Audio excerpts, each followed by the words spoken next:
All right. So I'm Steve Bohannon. I'm the state squad leader for the EXP Millnet in Alaska. And today is just another one of our VA educational webinars with Jason Stier, the VA loan boss, probably the smartest guy I know when it comes to the VA home loan. So the whole intent of this is to make our agents more smarter on the VA home loan and all of its intricacies, so we can counter any kind of objections we might have at the table, any kind of myths, and just know how to better represent our veteran and military buyers. So today's presentation is going to be the truth about the VA entitlement and eligibility entitlement. And Jason, take it away. All right. Well, I appreciate you having me on again. This is this particular topic, I would put up there if I were an agent. Okay, if I'm ranking what I should know as a real estate agent. Obviously, Chapter 12, which is the minimum property requirement chapter of the VA Home Loan Handbook, which pertains obviously to you guys. But eligibility entitlement is crucial, right? This is what determines the use of the benefit itself. And the two things that you have to separate in this is that eligibility entitlement means that they are eligible and have entitlement to execute the VA home loan. It has nothing to do with credit, income, and assets. Okay, there is confusion with that, believe it or not, between agents and also the consumer, and a lot of lenders. I've heard lenders tell people that. So we want to make sure as we go through this that we understand who is eligible.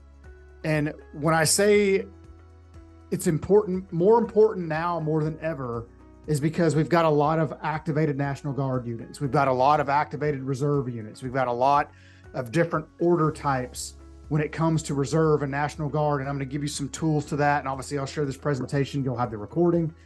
But so you can refer back to it. But this is one of the biggest struggles for loan officers. Some of the things that I get brought into at the 11th hour when it comes to eligibility and entitlement are because someone doesn't understand the type of documents needed to get a certificate of eligibility for somebody who's been in the reserves, who's currently in the reserves, who may be under a different order set, right? If they're under AGR orders, and we'll go through that, and I'll give you a list of those things too, a handout, but it's confusing. In true government fashion, Steve, you know this, they confuse the hell out of everybody with their acronyms and their cloudiness with everything, especially this, okay? So, but imagine this. Imagine you as an agent being able to have this conversation with somebody who might be in the reserves. You ask them qualifying questions. Have you ever been activated under Title 10? They're going to know what that means. So it also builds you up as the subject matter expert, because there is a stat floating around somewhere, and I heard this through Keeping Current Matters, but mid 80% of people that were polled said that they want to do business with somebody who can educate them. Okay.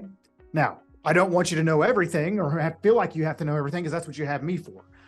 But to be able to have those conversations up front sets the tone for that borrower that I got the right team in place. Okay. So eligibility is very simple.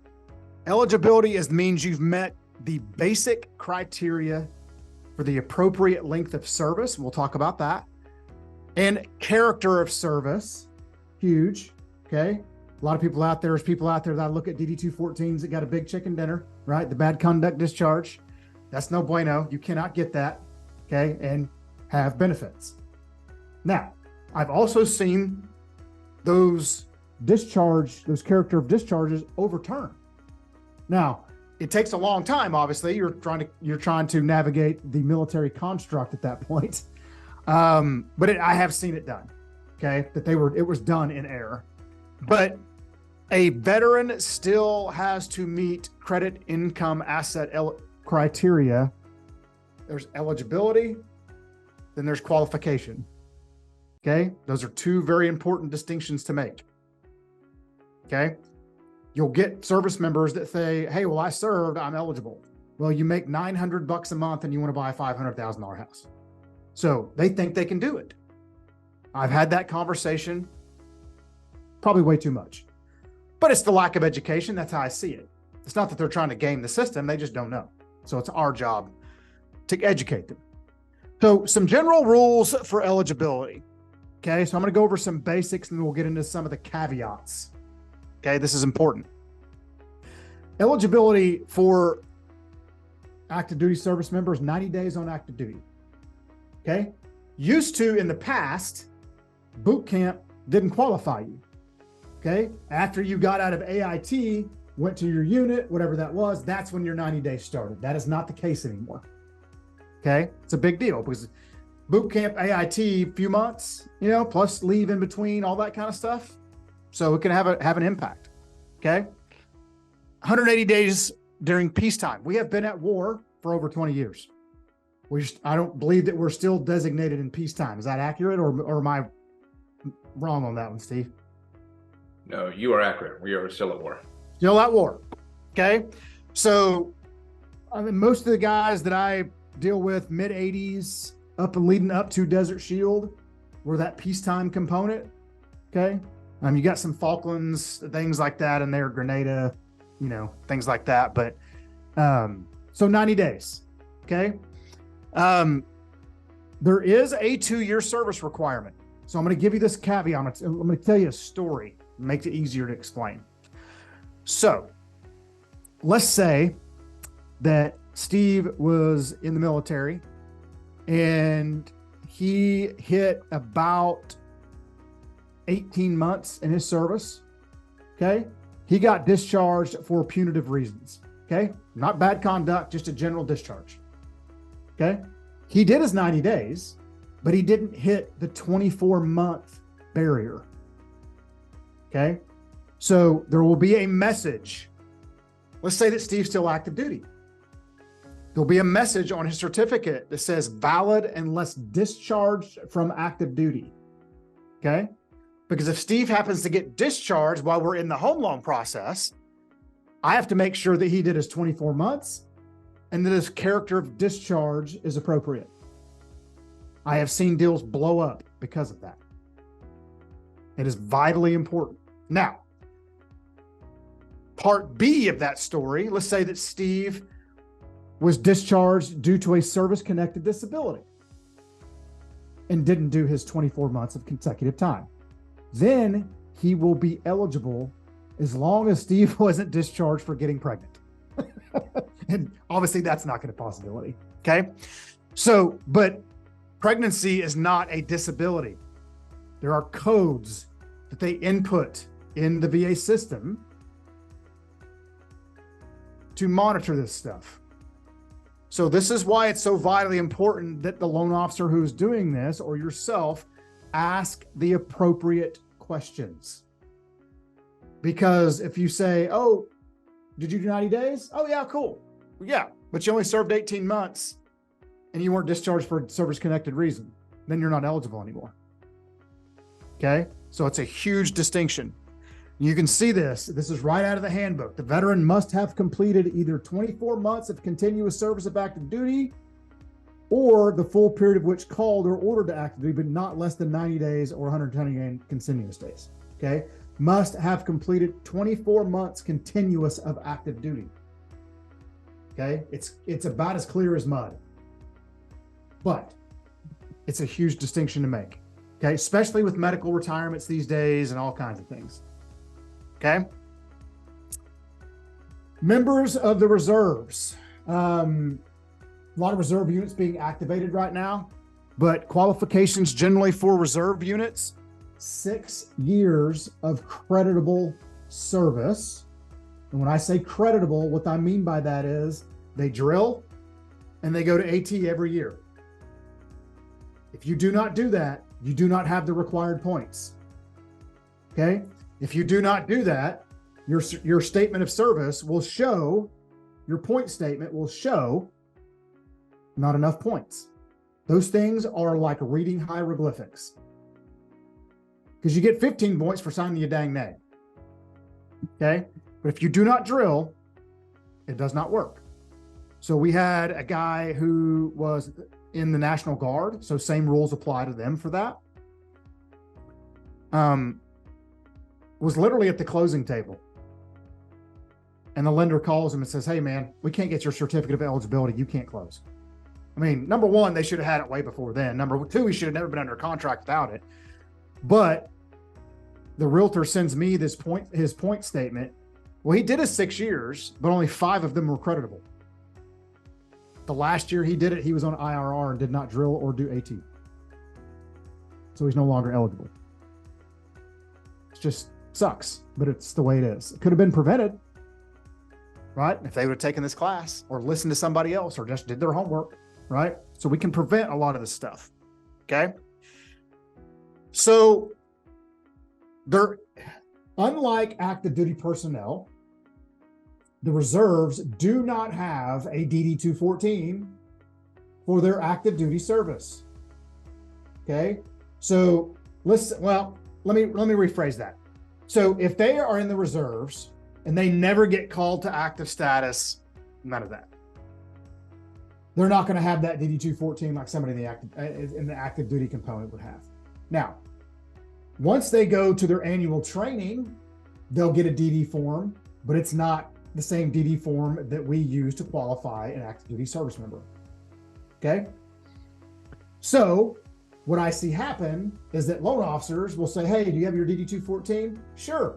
Here it is. It's my 2 weeks of annual training. And they keep uploading that into the VA system, trying to get a certificate of eligibility with it. It will not ever happen. They will reject it every time. Okay. I had a Marine that was a reservist that kept uploading his DDs from his annual trainings. He was chasing his tail for 3 months. 3 months. The Marine Corps, in all their infinite wisdom, calls their point statement a career retirement credit report, or a CRCR. Okay, it's not an annual point statement like everybody else calls it. Okay, but he had no idea what it was. We had to go to his command. We finally got it. He finally got a COE and he finally bought a house. But it's very challenging. Okay. It requires patience and time. Okay. Another thing is eligibility of surviving spouses. You may not deal with surviving spouses, and I hope you never do, frankly. But if you do, my opinion is surviving spouses are national treasures. Okay. But there are some caveats to them being able to use their deceased spouse's certificate to buy a home. Okay. There's age requirements. They have to remain unmarried, all those things. But the number one, and you'll see this in this last red bullet point here, they must be in receipt of dependent indemnity compensation, which is their monthly stipend that they will get as a surviving spouse beneficiary, tax-free for the rest of their life. If they are not receiving that, they are not eligible, even if they meet all the other time requirements. We have to fill out paperwork, send in death certificates, all those things to Atlanta Regional Loan Center. They'll process it and process the DIC income. But they have to be receiving that.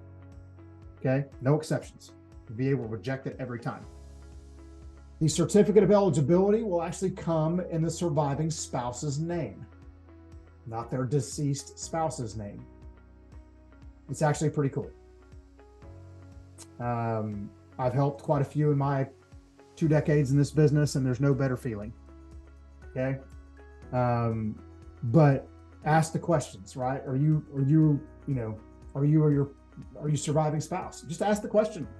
It's you don't have to go anything past that. If they are, get them in touch with me or somebody that you trust, and we can walk them through the process.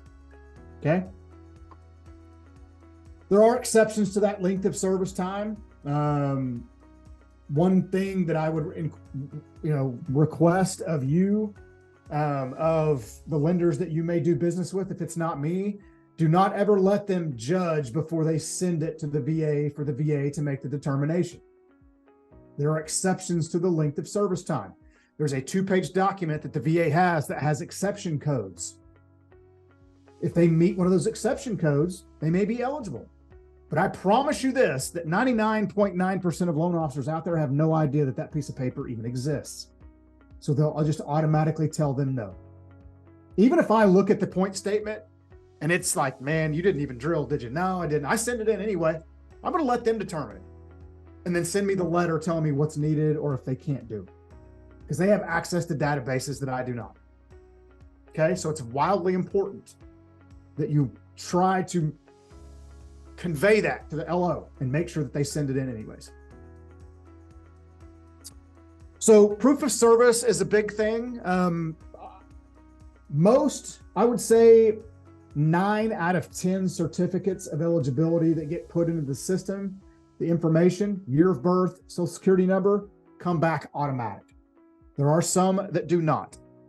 There are some active duty personnel that are not in the system or have been uploaded from the active duty database into the VA system, or people that served back in the mid 80s or the 80s when we were not at war.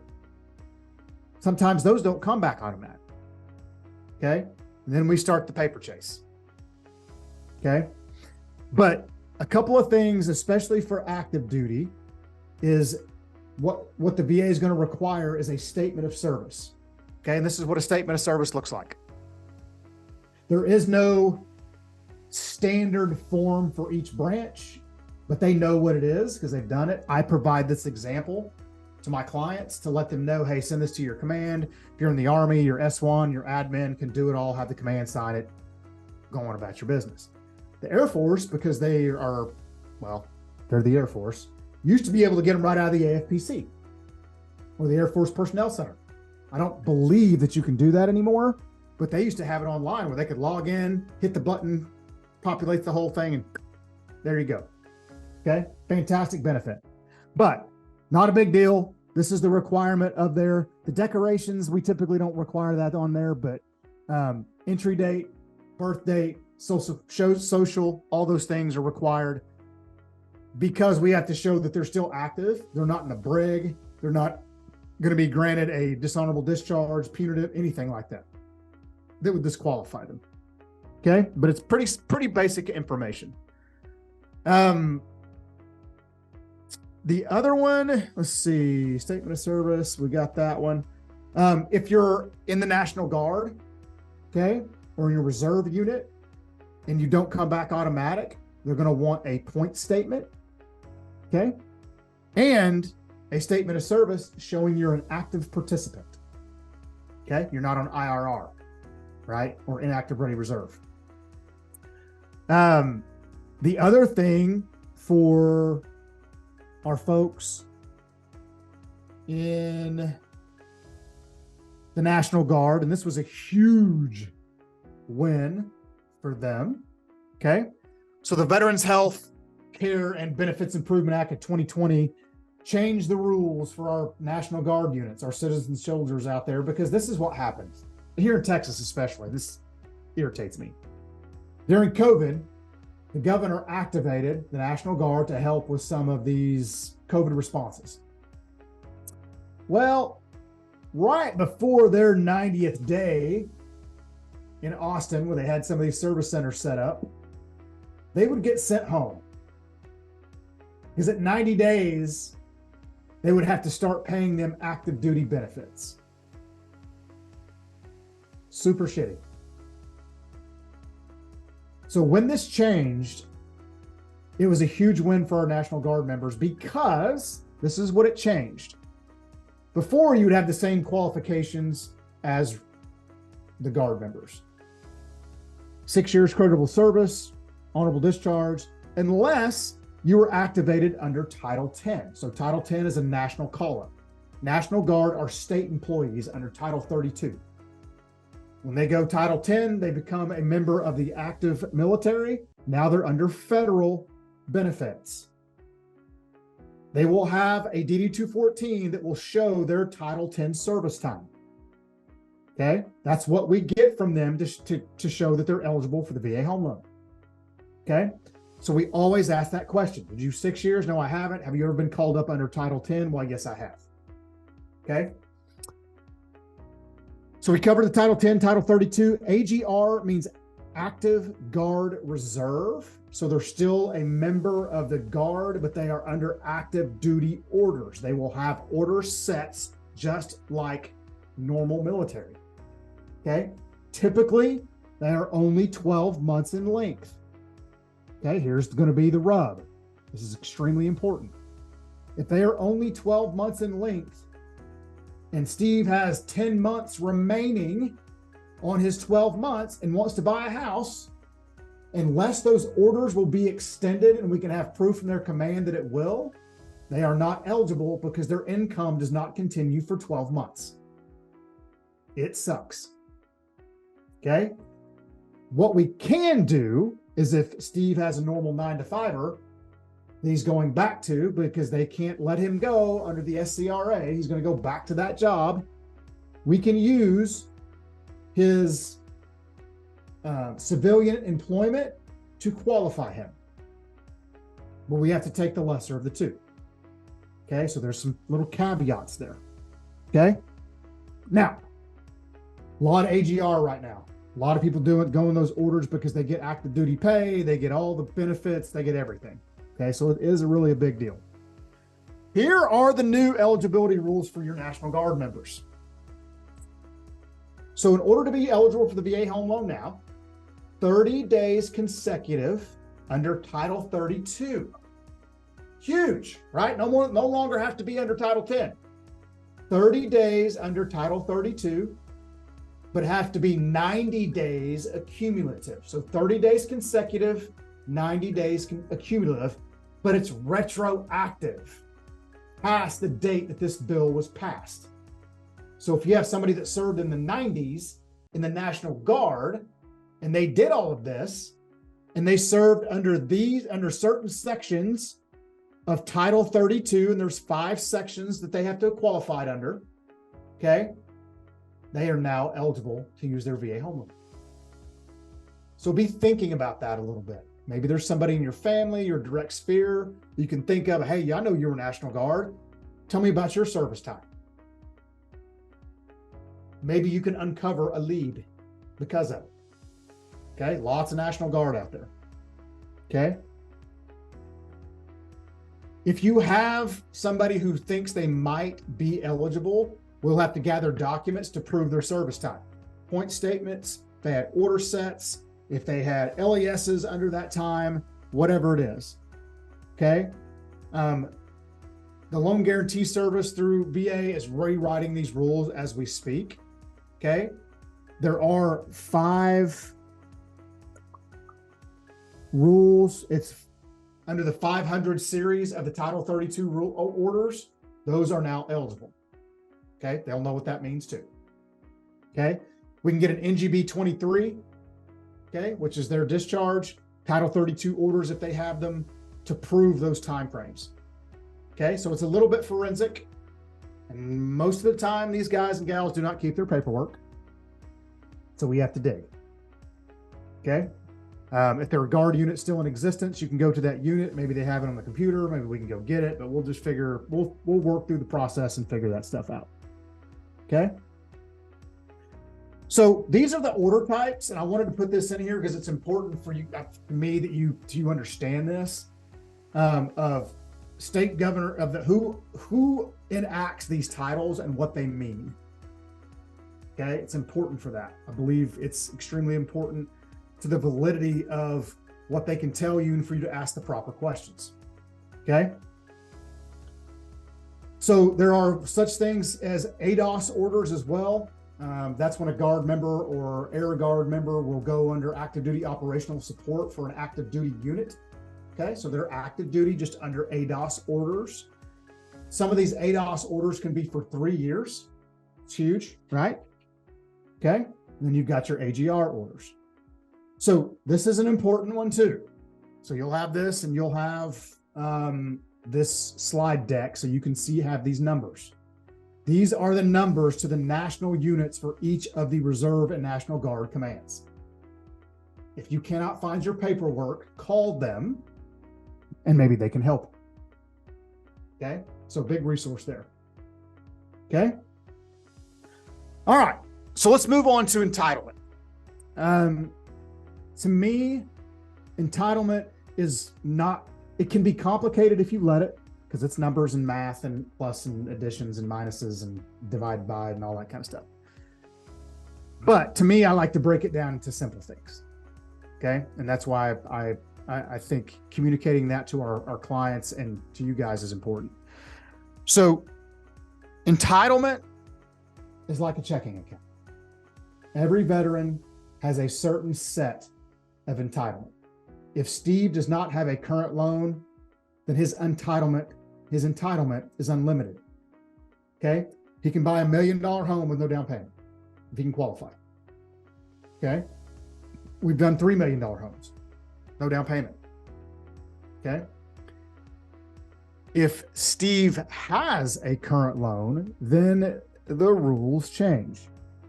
Okay. And here is a visual of a COE that somebody has a current active loan.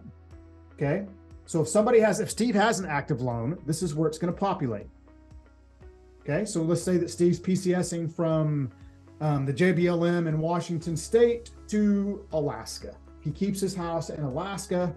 This is what he bought it for.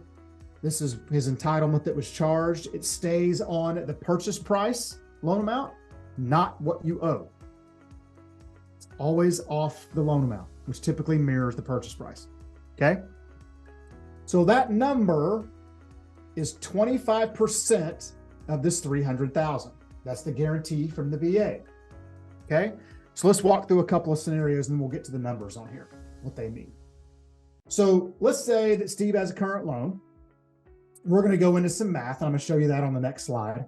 But let's say that Steve had a foreclosure back in 1987. Because Steve was a bad guy, couldn't pay his bills. So this is where that's going to show up. It'll show up, it'll say foreclosure. If it's a short sale, it will say short sale.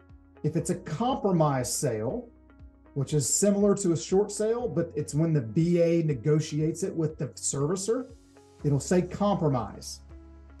Okay. In order to get your entitlement back under short sale, foreclosure, or compromise, Steve's going to have to pay whatever entitlement was charged. So in this case, $75,000 back to the VA in order to restore his entitlement to its fullest amount, which is unlimited. Okay. A lot of veterans think that they have to pay the VA back in order to use their entitlement again. That is simply not the case. Okay. That might be a good video to do or a good social post for you to put out there. Trust me, I answer that question 10 times a week. Okay. So it's important. This is why it's uber important for us to pull the certificate of eligibility during the pre-approval process. We are going to do a forensic pre-approval to make sure everybody knows where they stand. Period, paragraph, no exceptions. Okay. So let's talk about the numbers on here. So let's start with number one. Number one is the entitlement code. That means what era of service they served in. Entitlement code number 10 is Gulf War era. Okay. 05 would mean that he had his entitlement restored. Okay. From a previous loan. Maybe he did a one-time restoration. Okay. And then different service eras, W2, WW2, Korea, and so on will have different entitlement codes. Branch of service, non-exempt, so they don't have a disability rating. If it has a disability rating, it'll say exempt service-connected disability. Okay? So this is where a lot of loan officers get tripped up. They'll pull the COE, or the veteran will have it. It'll say the veteran's basic entitlement is 0. So the first thing they think is, okay, well, I can't use it again. I don't have any entitlement left. So what that means is that the basic entitlement has been used because they have a current loan. Okay. But we have what's called the second tier bonus entitlement. The VA doesn't really put a name on it, but they have bonus entitlement. Okay. And I'll show you that calculation on the next slide. Okay. But it's extremely important that even if they pull their own COE, do their due diligence, get it themselves, they have a loan officer who can read it, review it. Okay. No passing judgment. Right. So on number 5, These are the conditions of that. Remember when we were talking about if they were going to be on active duty, it will say valid unless discharged from active duty. Well, that's where that is. Okay. Funding fee, vendor is not exempt. Subsequent use, so 3.3%. Okay. Entitlement code 05, like we talked about, the one-time restoration of entitlement. So this is a massive point. And we talked about this kind of at length when we were in Alaska, but I'm going to say this is that using the one-time restoration for those service members who want to use the VA home loan benefit to build a rental portfolio as they travel through their service in the military is one of the unsung heroes of the VA home loan. And here's why. Because if Steve has a home in the JBLM, he wants to buy a house in Alaska. Let's say that Steve refinances his house in Washington State, and he can exercise the one-time restoration, one time. Okay. That's the name, one-time restoration. He can do it one time. When he refinances that house into a conventional loan, typically you would have to sell it to restore it. One time you can refinance out of the VA loan into a conventional and restore it to its fullest amount. Okay. So Steve would start over at zero and all of his entitlement when he goes to Alaska. Okay. So he buys a house there for a few $100,000. He PCSs again. He buys a house there. So you could have 2 to 3, maybe 4 if you buy, depending on what duty station you're in, houses with no down payment. If you understand how entitlement works. So imagine being able to have a rental portfolio with passive income with no down payment. I'm a civilian. That would cost me almost $200,000 in down payment. Cost you nothing if you teach them how to use entitlement. And this is the power of the benefit. Okay. So if you don't listen to anything else I say, listen to that. Because I'm telling you, that'll change people's financial future. Okay. All right. So on the next slide, this is how entitlement works. I'm going to work through these calculations real quick. Okay. So the county loan limit in most parts of the country, except for the high balance areas like San Diego, some places in Virginia, the loan limit is $726,200. So if Steve decides to keep his house, that's our baseline. Okay. We take that number times 25% because that's the guarantee from the VA. So we have $181,550 of entitlement. Okay. So if Steve decides to keep that house in Washington State, we're going to subtract $75,000 from that total. Okay. That equals $106,550. We take that number, multiply it by 4, right? 25%, 25 times 400. You get $426,200. Okay. That is the amount that Steve could buy at his next duty station with no money down. This is where everybody gets tripped up. Everybody. Okay. So here's the next thing. Let's say this is Steve's forever home. He's going to retire in Alaska. Let's say he wants to buy an $800,000 house because that's his forever house. People will tell you, they might tell Steve, well, you can't exceed that because you only got $426,200 left. You're going to have to go conventional. Not the case. You can exceed the max entitlement. It just triggers a down payment. Okay. All right. So we're going to do a little math on the fly here. All right. So we got $426,200 minus $800,000. That's a difference of $373,800. Some people will tell Steve he's got to put that down as a down payment. In reality, it's 25% of that $373,800. So if we take $373,800 times 25%, Steve's down payment is $93,000 on an $800,000 loan. It's not even 10%. Go find me a less than 10% down conventional loan or jumbo loan or non-conforming with a conforming rate and conforming underwriting standards. It doesn't exist. Let me help you. At all. This is why the VA home loan and how, if you understand entitlement, is the greatest home loan on the planet. Period. End of story. So our opportunity in all of this as professionals is to get out in our communities and educate people on this. Okay. The worst assumption that we can make is that veterans and active military understand this. Host roundtables, host, whatever in your community, invite them in, explain it. I don't care if 5 people show up. That's 5 more people than you didn't have. Because I promise you, the family readiness groups, the FROs, all that in the military, they suck when it comes to this. They're good at a lot of things, but they're not good at this. This is where we have to come together as an industry to do that. Okay? And I will help you do it. All right? So that wraps us up. Steve, anything you want to add on to anything we talked about, or anything that I missed that you want to hit on? I don't know, a couple things that jumped out at me when you were talking about the entitlement.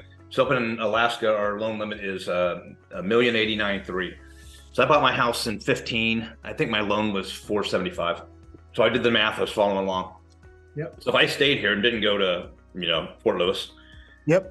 I have a 2-story house on a mountain.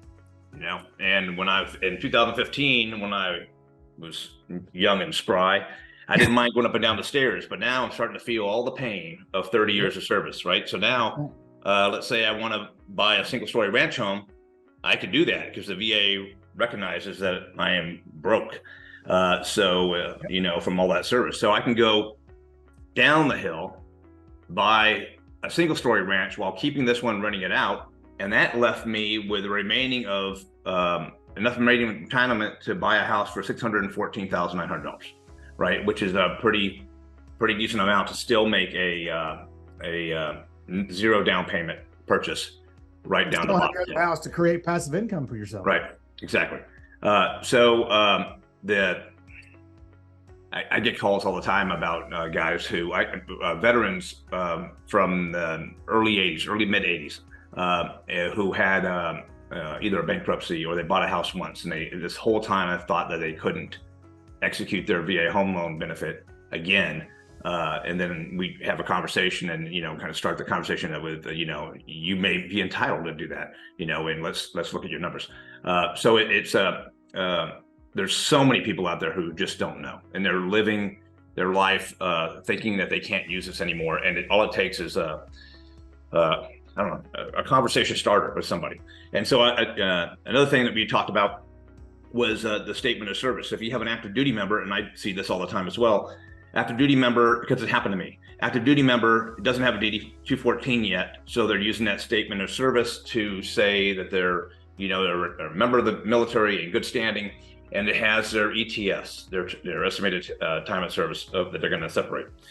And if you let one of your active duty people get to within 12 months of separation before they produce that letter, it's what the VA is looking for and what lenders are looking for is stable and reliable income. And in less than 12 months, you're not going to consider to have stable and reliable income because you're going to be unemployed soon. And your retirement pay is only a fraction of what your base pay was. So the amount you're going to be eligible for or approved for is going to drop dramatically. So if military folks who are getting ready to retire or getting ready to separate, and they're talking about maybe doing the home search for their forever home, start it early. Get that rolling before they get to that 12-month point. Because once they get within that 12-month window, it's going to change their situation, and there's not going to be much they can do about it until they secure a follow-on job that bring in more income. So that conversation, have it early and explain to them why, so that they will be more proactive. Yeah. And I think this is why it's important to have those conversations and get out in your community and talk about it, because with the medical retirements that are going on, all those things right now, it's a very hot topic. Right. And I was up, I was in DC in end of June, advocating for some veteran legislation. And one of the things that nobody can believe is that, less than 15% of veterans polled have ever used their VA home loan. And of the 5 basic VA benefits that that veterans get when they separate military service, you have organizations that, work with you on disability and compensation on stuff. There is nobody educating on the VA home loan. And you can be an E1 in the military straight out of tech school or AIT and be eligible to use it, and no one has said a word about it. So no one knows, and you can go through your entire career knowing that I know there's a VA home loan, I can use it, but I don't really know what that means, right? So it's a perfect opportunity to have that talk with your sphere, your sphere. And it requires conversations, right? Yeah. And you got to be able to get out and talk to people and do that, and have the right resources on your team to be able to talk about it. It doesn't mean you have to know everything. You need to have a good LO in your corner to have those discussions with people. I don't do real estate contracts. People ask me about that all the time. I'm like, that's not my jam. I could probably write one because I've seen enough of them in 20 years, but I don't want to. So this is why it's important for people to know what they're good at. And, to Steve's point, think about that. Think about how many veterans exist in the United States. Okay. Think about the largest states for veterans. I mean, Alaska is the largest state per capita for veterans, right? Then you got Florida, Texas, California, all of those veterans there. And only 15% of eligible veterans have used their VA home loan. 15%. It's appalling, especially with the access of information and the way we can meet people where they are right now. There's no excuse to not be in your community speaking about this on some level. Yeah, this is if you're looking for opportunity, this is the opportunity to become the leader in your market as far as servicing veterans and military clients. And in a place like Alaska, where we have the highest veteran population per capita of any of the 50 states, it is a perfect microcosm to become the expert in all things VA and export that to those clients in that sphere. And then if you do that and you keep learning and you keep doing social media posts and you keep educating, then eventually they will start calling you and you won't have to call them, because they will call you out of the blue. And I've had a couple people in the last couple of weeks call me out of the blue, and I've asked them how they reached me, and it was, so-and-so from the VA something or rather. I have no idea what that office is, but they apparently know who I am and what my phone number was. So, if you become the expert in your market, they will come. Yeah, and I think that's the challenge. And in this market that we're going into, that's going to be paramount for a lot of people, right? You're going to have to do things that you may have not have done, but don't try to reinvent the wheel, right? Education is there for everyone, right? We're not selling anybody anything. Nobody wants to be sold. They want to be taught. And if you go into your community and act as the educator and make it about them, not you, and give them data and all these things that you have, I promise you this, they will gravitate towards you. And I have done that for a long time. And it's afforded me the opportunity to travel all over the country and speak and teach and create relationships. How Steve and I met is on the internet, right? I mean, that's how it works. But do we have the ability to reach so many people? So my challenge to everybody that watches this is get outside your office, get outside your comfort zone, host a little town hall wherever you are, and bring people in and let them ask questions. Educate them. I promise you, you'll bear some fruit from it. Rock on. That's awesome. Well, Jason, I again really super appreciate you coming out here and educating our people. And anytime, man. We are, our Millnet Alaska group is kind of new.